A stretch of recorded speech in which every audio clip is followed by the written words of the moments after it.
For over 40 years, the philosopher Immanuel Kant woke up every morning at exactly 5 a.m. He wrote for 3 hours, lectured for 4, and then went for a walk on the exact same route, leaving and returning to his apartment at the precise same minute. His neighbors literally used his daily walks to set their watches. He spent his entire life in Prussia, never once leaving his hometown. Yet from that single room, he directed the course of modern history. He was the first person to envision a global governing body to guarantee peace, the original blueprint for the United Nations. He even proposed ideas about space and time that directly inspired Albert Einstein's discovery of relativity. In a few hundred pages, he replaced the ancient focus on character and consequences with a single, universal system of rules. It was a structural shift that displaced the philosophical traditions of the previous 2,000 years. You might hear moral philosophy and think of dusty academic debates or inspirational quotes on a poster. But really, it's the invisible software running your brain. Whenever you ask yourself if something is worth your time, or if one decision is better than another, you are using moral philosophy. It dictates what you care about. Because our values drive every action we take and every belief we hold, understanding this operating system is the most practical, essential task we face. The problem is, most of us run on a broken operating system. We live incredibly transactional lives. We endure a stressful job to get a paycheck. We go to a networking event to get a promotion. We are constantly doing things simply as a means to achieve something else. You can spend years checking off these boxes, getting the promotion, buying the house, and still end up feeling completely hollow. The achievements pile up, but the fulfillment never actually arrives. Surprisingly, history's most famously boring man intimately understood this feeling. In his younger years, Kant was a bit of a party hound who stayed up late drinking wine and playing cards. When he reached 40, he abruptly abandoned these social habits.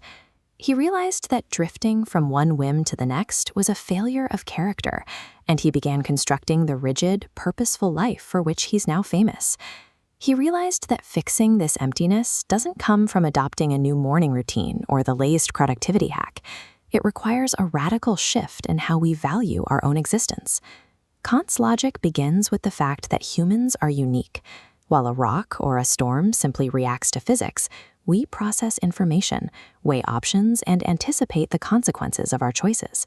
We are the only known entity capable of intelligent self-organization. To Kant, this ability to choose is the only thing that gives action meaning. Without a conscious mind to perceive it and a free will to act within it, the universe would be a void of cause and effect, with no one to care why.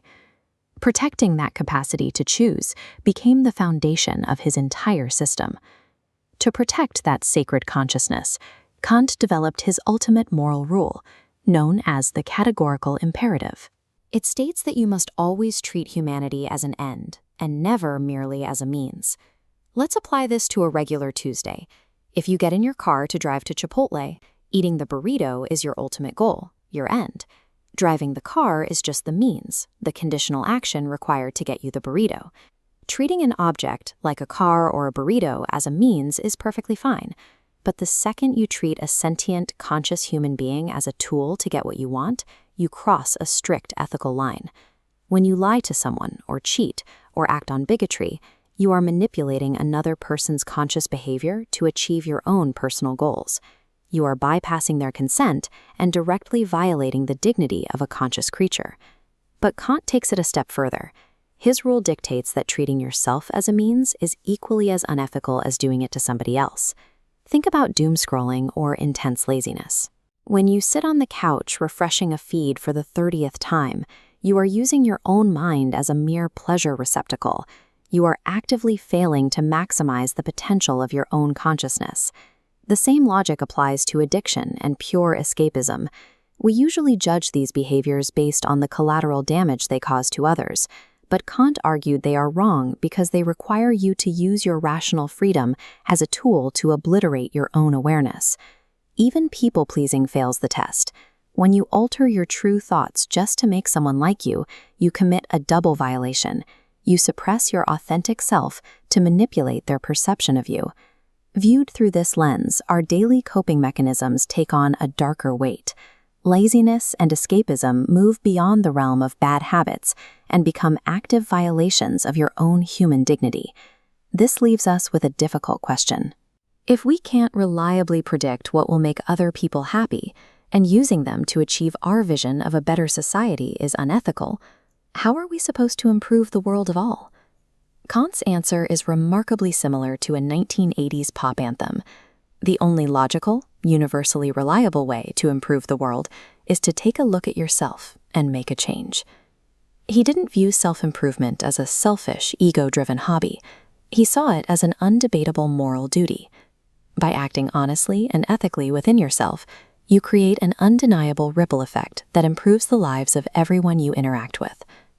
This framework shifts self-love away from the pursuit of positive emotions. It centers instead on the cold, rational recognition that your own consciousness is an end in itself, deserving of the same basic dignity you afford to others. That means looking in the mirror and telling yourself that you are worthless is exactly as unethical and repugnant as saying it to another human being. Developing true character means stepping out of the transactional trap. It happens the moment you stop asking what you can get out of life and finally start treating your own existence as the ultimate end.